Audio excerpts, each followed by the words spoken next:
Oi, boa tarde. Olá, tudo bem? Boa Tudo. tarde.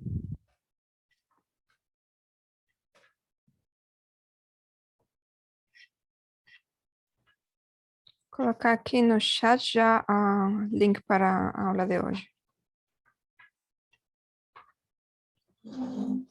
O Luiz Fernando quer fazer uma pergunta? Pode fazer. Então, professora, na última aula eu não apareci, mas eu cheguei a ver o vídeo, então eu fiquei na dúvida se podia ou não resolver os exercícios para depois me enviar. Então, eu queria saber isso.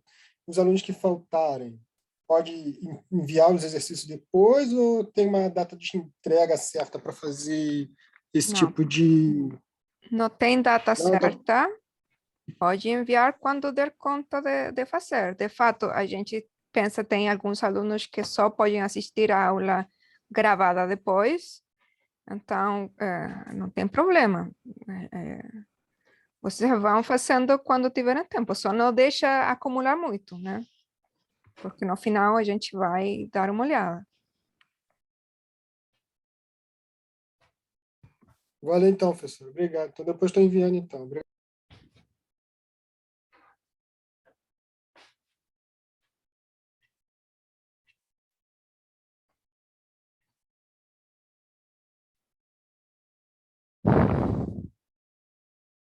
Ok. Essa aqui é a aula de hoje. Eu já mandei o link para vocês. Deixa eu ver, compartilhei. Tá aqui. Então, para vocês seguirem agora a aula, podem fazer clique aqui no botão de abrir no Colab, que assim a gente vai poder rodar enquanto a aula vai, né? Vou começar aqui rodando já antes de executar o primeiro bloquinho. Ok, já está. Então, a aula de hoje é a continuação sobre funções. Agora vamos ver os argumentos das funções,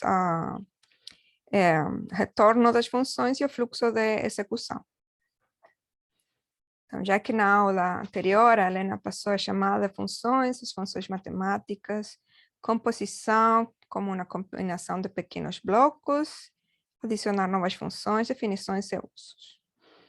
Então, hoje vamos experimentar e entender como é o fluxo de execução quando a gente usa funções no Python. A execução sempre vai começar na primeira declaração do programa. E as declarações são executadas uma de cada vez em ordem de cima para baixo. Mas as definições da função não alteram esse fluxo de execução. As instruções dentro da função não serão executadas até que a função seja chamada. Ou seja, só serão executadas quando a função é chamada, equivalentemente, né? Uma chamada de função é como um desvio no fluxo. Em vez de ir para a próxima instrução, o fluxo pula para o corpo da função, executa as instruções ali dentro e, em seguida, volta para continuar onde parou. Então, o primeiro exemplo aqui para ver o que acontece no fluxo de execução desse bloco, né? É onde temos definição de duas funções diferentes. A função meu verso toma um argumento que chama palavras e imprime ela duas vezes. A definição minha canção toma dois argumentos chamados verso 1, verso 2 e chama a função meu verso com verso 1 e depois chama a função meu verso com verso 2. Então, a primeira declaração desse bloco, primeira declaração, digamos, do programa main desse bloco é esse aqui, onde estamos chamando a função minha canção com dois strings, duas palavras, larali e laralá, né? Que esperamos que aconteça quando rodamos. Larali, larali, laralá, laralá. Ou seja, o primeiro argumento é verso 1. Então, verso 1 vai ser impresso 2 vezes. Segundo argumento, verso 2, depois dessa impressão do verso 1, é impresso 2 vezes. Então, essa primeira palavra vai aqui impressa 2 vezes, a segunda palavra vai impressa aqui as 2 vezes. Esse, então, foi um exemplo simples. A linha executada foi essa aqui, e quando executamos ela, foram chamadas essas duas instruções, mas quando são chamadas essas instruções, são logo chamadas essas, uma de cada vez, né? Então, o fluxo de execução do código anterior vai chamar a função minha canção da linha 9, com esses dois argumentos, e a sua vez, esta chama 2 vezes a função meu verso, uma para cada palavra. Então, podemos inventar uma outra, entre aspas, canção, onde chamamos com diferentes versos, né? E vocês podem brincar, jogar aí o que vai colocar como verso 1 e verso 2, para imprimir como sua canção. Alguém levantou a mão? Fui eu, professora. É que acontece o seguinte, nessa configuração, eu posso incluir o CEP também, para botar um rostinho no lado dessas canções, ou essa função não entra nesse caso? De que está falando, CEP? Da primeira aula. Então, esse CEP era um possível argumento para o print, né? Mas aqui nós estamos com, digamos, flexibilidade na forma em que chamamos essa função para dar outros argumentos para o print. Só se você modificar essa chamada de função para que quando chame a primeira função aí, você pudesse chamar a função print com outros argumentos, é que poderia colocar, por exemplo, um CEP separado. Ou poderia colocar ele na própria chamada aqui do print em meu verso. Se você quer que a cada final de linha seja impresso com algum simbolinho, se de música, de rostinho, do que seja, você colocaria ele aqui, né? Aqui nessa chamada. Aí, cada vez que chamar o print, para o que seja que vai na palavra, ele imprimiria aquilo. Então, essas seriam duas opções que poderiam acomodar esse pedido, digamos. Mas aqui, diretamente nessa nossa função, não tem essa possibilidade. A nossa função, minha canção, e a nossa função, meu verso, só tomam 2 argumentos e 1 argumento, respectivamente. Ficou claro? Obrigado. De nada. Então, sobre parâmetros e argumentos. O programa sempre tem que, digamos, quando você lê um programa, é o corolário, né, do que acabamos de ver, nem sempre a gente tem que ler, entre aspas, de cima para baixo. Muitas vezes faz mais sentido seguir o fluxo de execução, achar as que são declarações e instruções e tentar seguir a partir dela o fluxo de execução. Então, o que são parâmetros e argumentos? Essas duas funções que acabamos de se inventar, né? Requerem esses argumentos. Eu falei, uma requeria só um, outra requeria 2. E, por exemplo, funções já definidas que a gente importou e utilizou nas aulas até agora, são, por exemplo, funções trigonométricas, onde o seno toma um número como argumento e interpreta esse número como um ângulo em radianos, né? E tem funções que levam mais de um argumento, como pol, né, que faz a potência, toma 2 argumentos, a base e o expoente.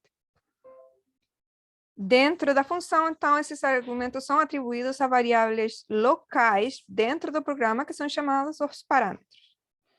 No exemplo anterior, a função meu verso levava só um argumento. A função atribui o argumento ao parâmetro chamado palavras, ou seja, uma variável interna da função. Quando a função é chamada, ele imprime o valor do parâmetro, o que quer que ele seja, esse valor, 2 vezes.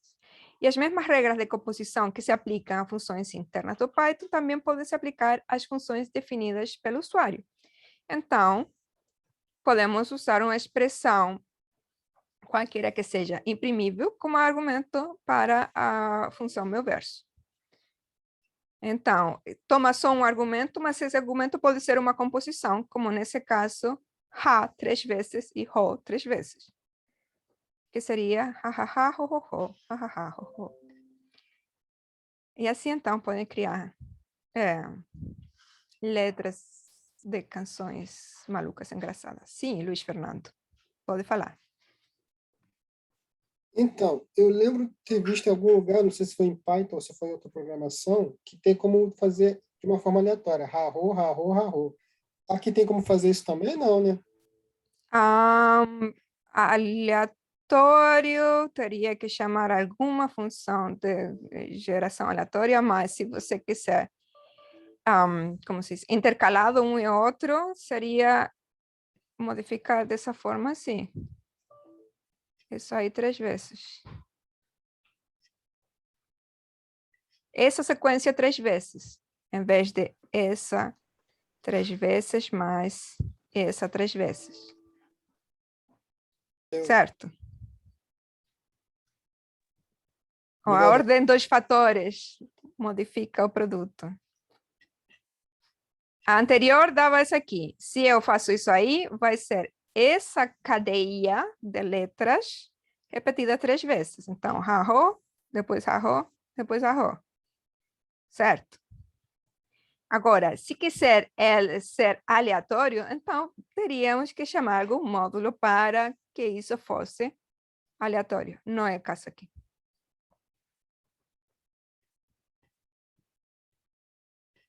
Ok. Também a função meu verso funciona com qualquer valor que possa ser impresso. Ou seja, números ou expressões de valores numéricos servem também, porque podem ser impressos. Então, se eu gosto de um número bacana, né? Vamos chamar.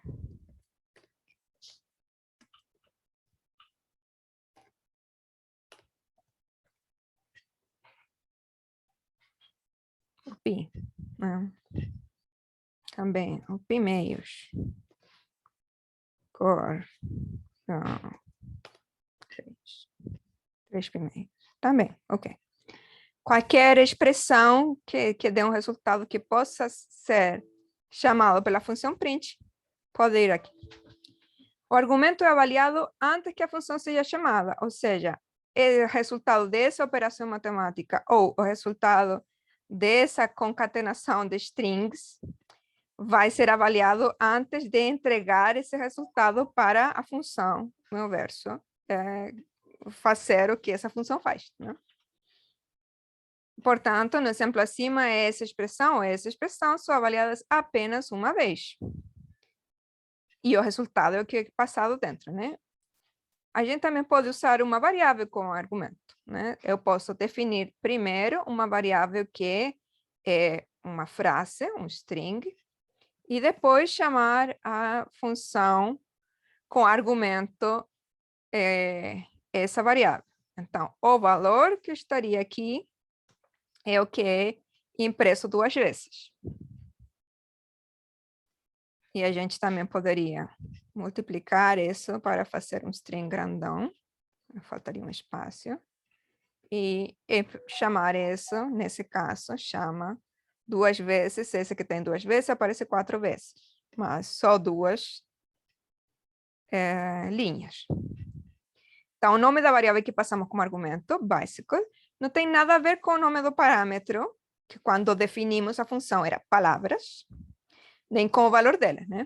E não importa qual era o nome dessa variável antes, no chamador, porque dentro do meu verso vai ser chamado de palavras. E vai ser tratada como o parâmetro palavras ser tratado dentro da função.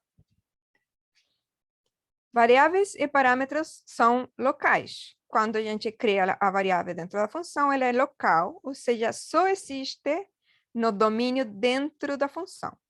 Por exemplo, se definimos uma função gato duplo com dois argumentos, parâmetros chamados parte 1 e parte 2, que faz a soma desses dois argumentos e depois chama meu verso desse resultado. Essa função, então, vai concatenar esses dois argumentos e imprimir o resultado duas vezes. Esse é um exemplo. Então, recebe essas variáveis e pega o valor para imprimir. Luiz Fernando, pode perguntar. Pode repetir que eu não entendi? O quê? A parte do bloco 13 ou bloco 14? Bloco 13, por favor. Ok. Essa função, gato duplo, toma dois argumentos. Concatena eles e depois imprime o resultado duas vezes. Porque chama a função meu verso, que imprime duas vezes. Logo, aplicamos essa função chamando ela com duas variáveis que têm as palavras blim blim, e ela imprime ela duas vezes, como a gente espera. Mas quando o gato duplo termina, quando essa função acaba e já foi chamada, a variável gato, que é interna, é destruída e não existe mais. Se tentamos imprimir gato, ela não é definida. Se tentamos imprimir palavras, ela não é definida. Se tentamos imprimir parte 1, parte 2, também nenhum deles é definida. Parte 1 ou parte 2 não são definidas. Qual estaria definida aqui, vocês acham? Se eu imprimir linha 1, essa se existe. Porque linha 1 e linha 2, elas foram declaradas fora da chamada da função. Elas existem fora. O que foi utilizado para fazer as operações internas da função gato duplo, ou da função meu verso, que era palavras, elas não existem mais depois de acabar a chamada da função. Então, se ocorrer, isso então vale para as variáveis definidas internas e também para os parâmetros, porque os parâmetros de alguma forma são variáveis internas também. Então, tanto para gato quanto para parte ou para palavras. Mas linha 1 e linha 2, elas foram variáveis globais, né, da função fora, do programa fora da função, e por isso elas ainda existem, inclusive depois de chamar a função. Depois temos o traceback. Isso quer dizer, se ocorrer um erro durante a chamada da função, o interpretador de Python vai imprimir o nome da função e o nome da função que chamou ela, e o nome da função que chamou essa outra, e todo o caminho de volta até o main. Por exemplo, considerar esse script embaixo. Define 3 funções, onde cada uma chama anterior.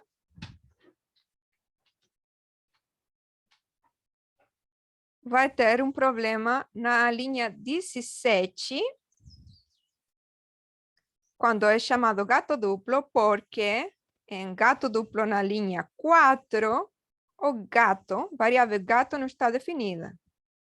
Por quê? Porque essa variável gato está definida só dentro do escopo da função gato duplo.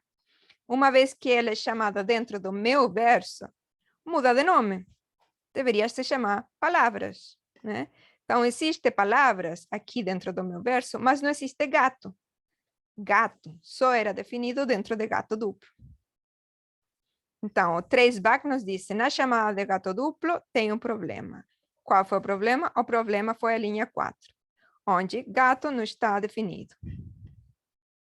Então, essa lista, aqui foram 2, mas que pode ser ainda maior, chamada traceback ou rastreamento. Informa em qual arquivo do programa e em qual linha, quais funções estavam sendo executadas e chamadas no momento. Por isso mostra a linha de código que causou o erro. Na ordem das funções no traceback, a função que está sendo executada atualmente está na parte inferior. O formato de texto do traceback pode ser um pouco diferente dependendo da plataforma que você estiver utilizando. Aqui é diferente do terminal, por exemplo. Então, essa é a que está sendo chamada atualmente. Ela foi chamada aqui em gato duplo. Se eu expando, diz gato duplo chama meu verso, que chama print de gato, e aí o gato está indefinido, né? Aí dá então para ver que é uma cadeia de chamadas.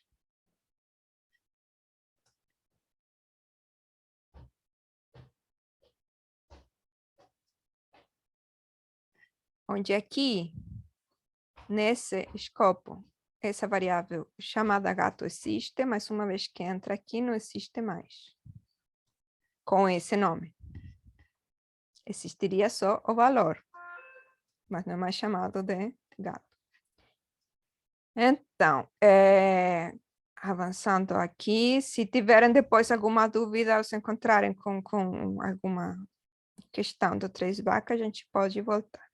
Vamos avançar então para as funções com retorno e funções vazias.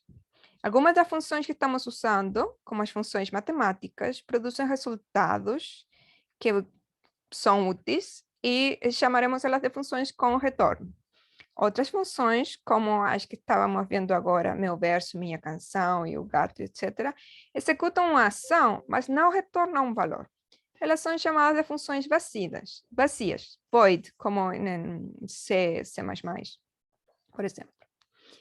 Então, as funções com retorno são úteis quando queremos fazer alguma coisa com esse resultado. Por exemplo, atribuí-lo a uma variável, usar como parte de uma expressão, ou utilizar para mais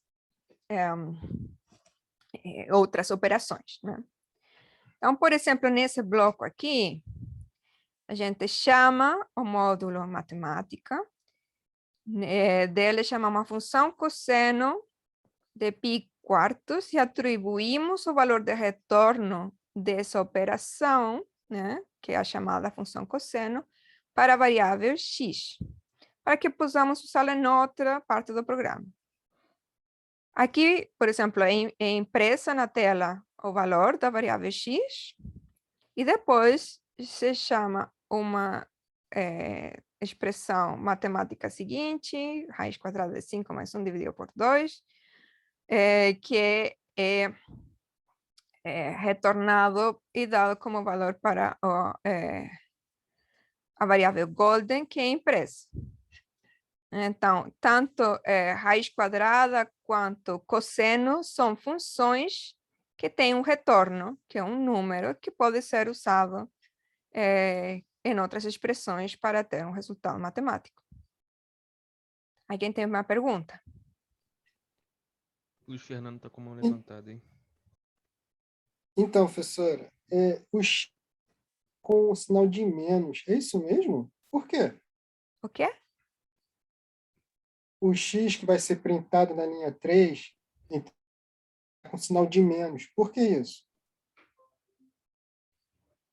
Com sinal de menos? Onde tem sinal de menos?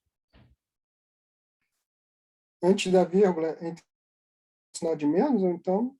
Não, x igual. Ah, igual? Desculpa, valeu. Você está com o notebook aberto aí para você também?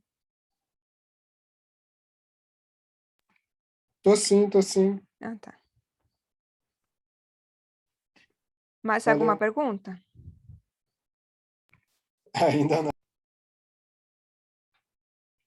Ok. Se chamamos essa ou qualquer função que tenha retorno no modo interativo ou quando é a última chamada de um bloco de código aqui no Jupyter, a gente vê o resultado automaticamente, sem ter que chamar a função print. No prompt também apareceria isso. Mas no script, se somente chamamos a função com retorno e não pegamos o valor ou imprimimos ela, então será perdido para sempre. É jogado no vazio, e ninguém sabe o que acontece com esse resultado. Então, se colocar a linha de cima no script, mas não armazena ou imprime o resultado, essa linha acaba não sendo útil, né? Eu posso, depois de chamar esse raiz quadrada, eu posso chamar número π, e vai imprimir só o número π.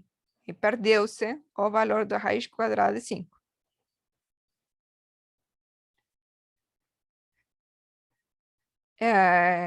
Exemplos de definição de função com retorno.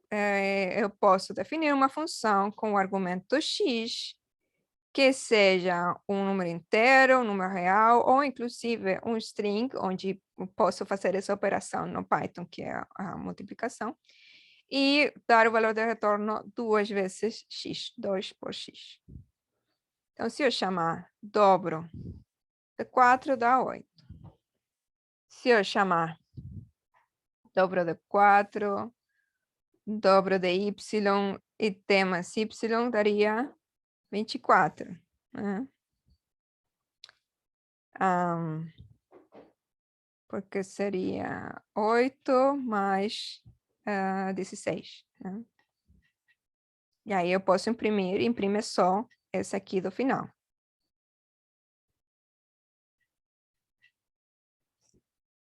E se eu colocar um string, dá 2 vezes o string. Funções vazias.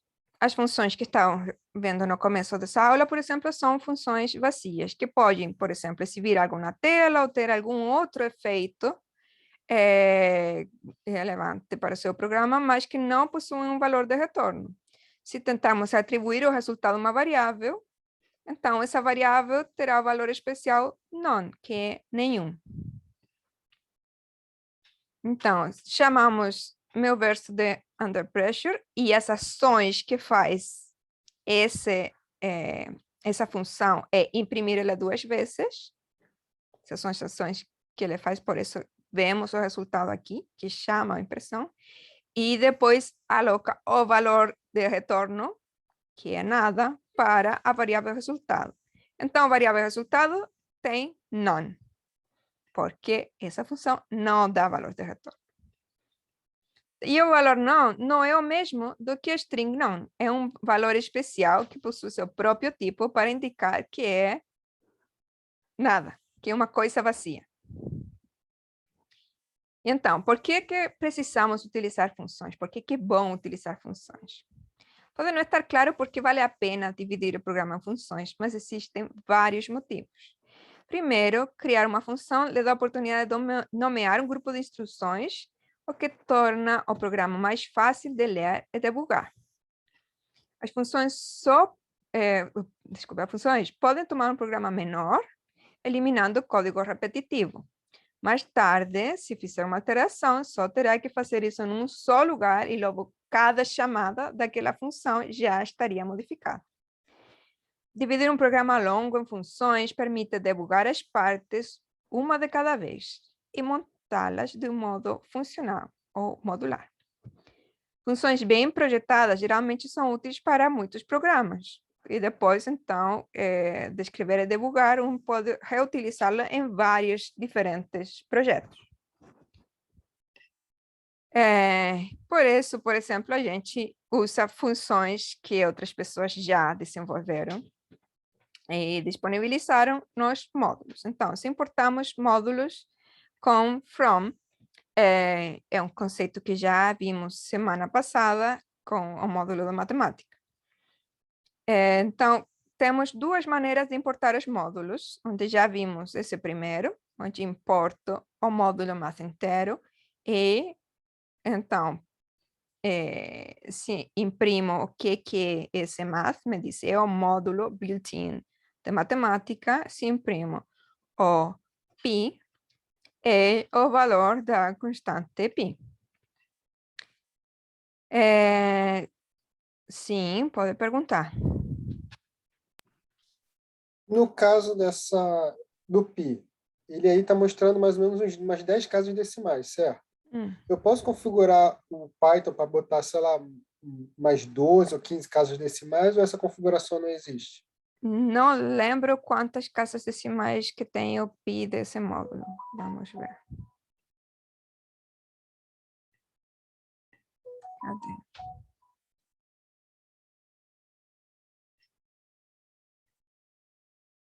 Não, float.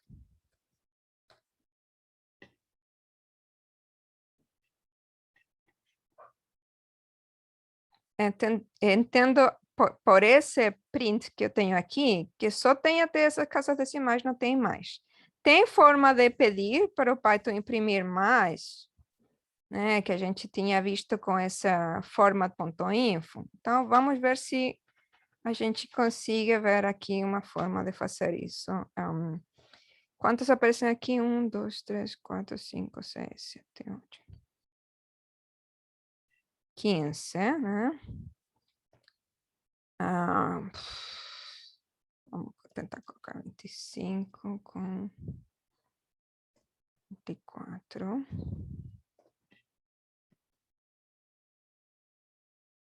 Incomplete format. F.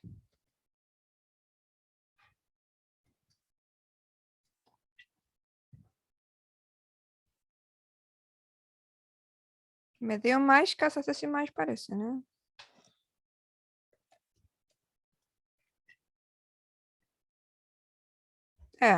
Aparecerá mais.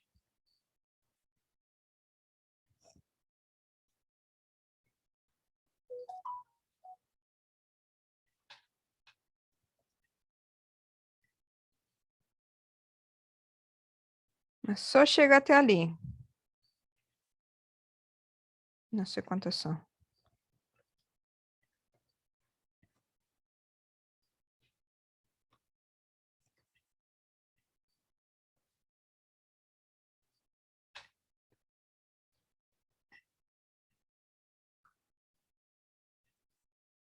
Não.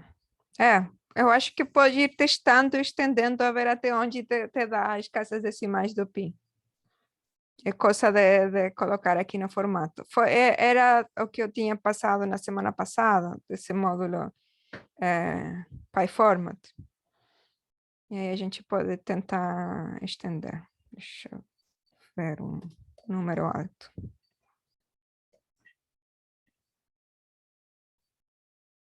Chega até aqui, daí dá zeros.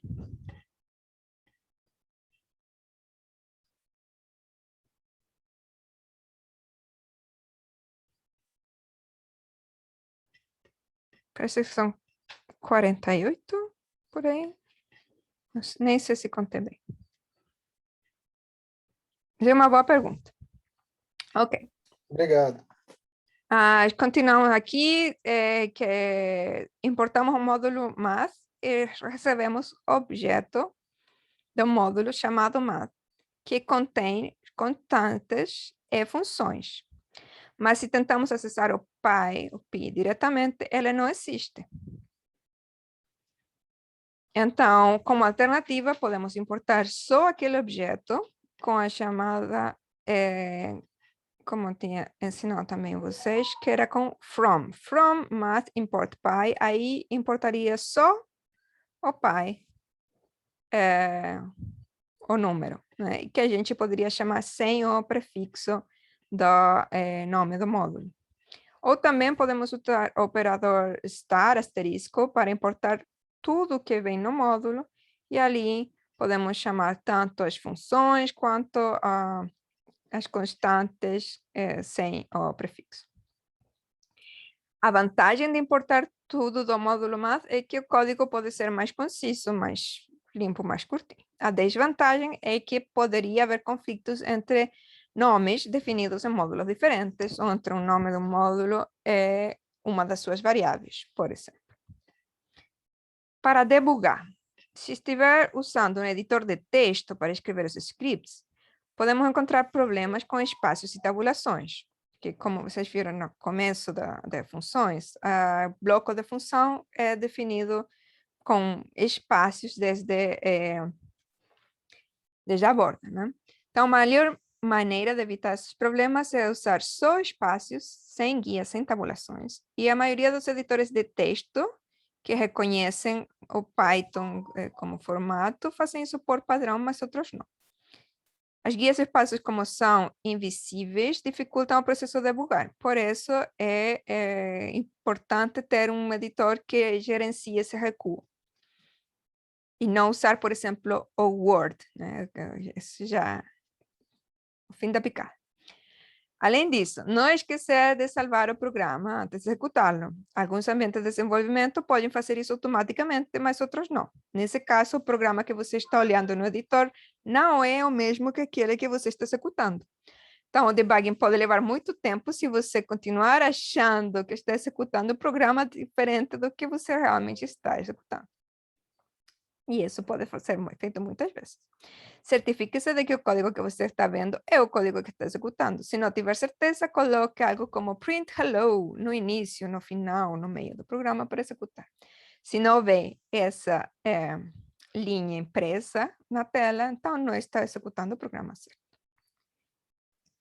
Logo temos um glossário, onde vocês podem ver as palavras específicas técnicas usadas nessa aula. Então, quando vamos falar de parâmetros, vamos a falar o nome usado dentro da função para referir o valor passado como argumento, né? Argumentos são os valores que damos como entrada para a função e assim por diante. Então, se precisarem refrescar esse vocabulário usado para funções e a forma de utilizar funções, podem ir nesse glossário, vocês mesmos podem ver. E agora vamos à parte dos exercícios. Então, a primeira parte, escrever uma função com o valor de retorno, que é, tome como input 2 argumentos. Execute a soma dos 2 parâmetros que foram passados como argumento e atribua ao resultado uma variável. E, finalmente, tenha como valor de retorno o dobro da soma dos 2 parâmetros. Para o segundo exercício, vocês têm que considerar um objeto da função, que é um valor que pode atribuir uma variável ou passar como argumento. Mas que depois é chamado como função. Então, por exemplo, esse do twice é uma função que usa um objeto da função como argumento e chama ela 2 vezes. Então, esse do twice pega esse objeto f e que assume que é um objeto chamável, então um objeto de função, e chama ele 2 vezes, da forma de for, sem argumentos, nesse caso. E essa segunda função, print span, simplesmente pode ser chamada sem argumentos assim, e simplesmente imprime a string span. Então, se eu declaro, então, essa função do twice, e depois declaro a função print span, e chamo a função do twice com o objeto da função print span, a função print span vai ser chamada 2 vezes. Então, é impresso span 2 vezes. Com esse preâmbulo, para esse exercício, tem algumas partes. Primeiro, digitar esse exemplo no script e testá-lo. Segundo, modificar a função do twice para que sejam necessários 2 argumentos, um objeto da função e um valor x. E que chame a função 2 vezes, passando o valor como argumento para a função f. Depois, escrever uma versão mais geral da print span chamada print twice, que use uma string como parâmetro, ou seja, que tenha um argumento aqui, que seja um string, e imprima 2 vezes. Depois, usar a versão modificada do twice, aquela que vocês fizeram no item B, para chamar o print twice 2 vezes, passando span como argumento. E, finalmente, definir uma nova função chamada doFor, que recebe um objeto da função e um valor, e chama a função 4 vezes, passando o valor como parâmetro, mas que dentro do corpo da função do for existem apenas 2 declarações e não 4. Ok? Então, esse é o desafio para a aula de hoje.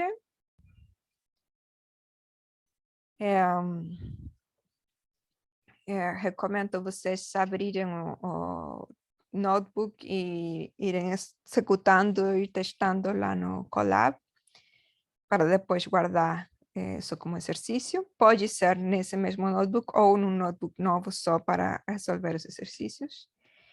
E qualquer pergunta, qualquer avanço, podemos conversar agora. E também falar dos exercícios da aula passada, quem tiver dúvidas ou quiser mostrar seus resultados.